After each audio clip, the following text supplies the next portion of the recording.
Assalamualaikum warahmatullahi wabarakatuh. Perkenalkan, nama saya RTS Alfiana Ziva, NIM C1B019169 dari R001 Perpajakan, Fakultas Ekonomi dan Bisnis Universitas Jambi. Pada kesempatan kali ini, saya akan membahas tentang pelunasan pajak dalam tahun berjalan. Yang pertama yaitu sifat pembayaran. Sifat pelunasan pajak dalam tahun berjalan adalah merupakan pembayaran pendahuluan atau disebut pula dengan pembayaran di muka atau kredit pajak. Karena sifatnya yang merupakan pemungutan angsuran itulah, maka dapat dikreditkan sewaktu menghitung besarnya pajak berutang setiap akhir tahun. Contoh soal, wajib pajak badan yang selama tahun 2015 telah menerima atau memperoleh penghasilan kena pajak atau PHKP sebesar 1,5 M dengan peredaran bruto 52 M, dan selama tahun 2015 tersebut wajib pajak telah melunasi pajak angsuran PPh pasal 25 sejumlah Rp120 juta. Hitunglah PPh yang masih harus dibayar. Pembahasannya, 25% dikali 1,5 M sama dengan Rp375 juta. Lunasan pajak dalam tahun berjalan sama dengan Rp120 juta.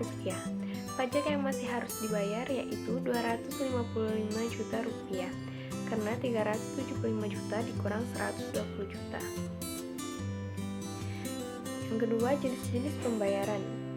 Ada 8 jenis pembayaran yang termasuk dalam pelunasan pajak dalam tahun berjalan. Yang pertama yaitu PPh pasal 21, pemotongan PPh atas gaji, upah honorarium, dan imbalan lainnya berkenaan dengan hubungan kerja.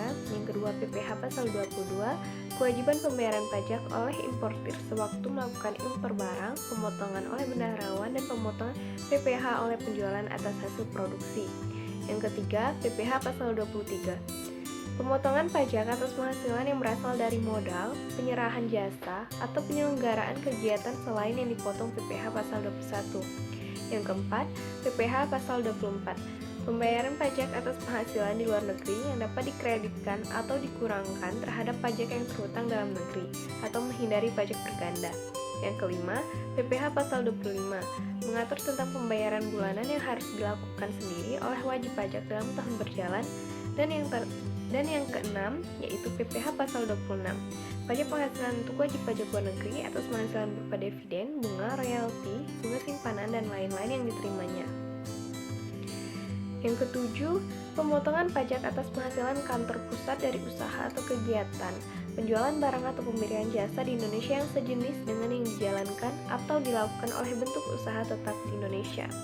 Dan yang terakhir yaitu pemotongan pajak atas penghasilan yang diterima atau diperoleh oleh kantor pusat sepanjang terdapat hubungan efektif antara bentuk usaha tetap dengan harta atau kegiatan yang memberikan penghasilan yang dimaksud.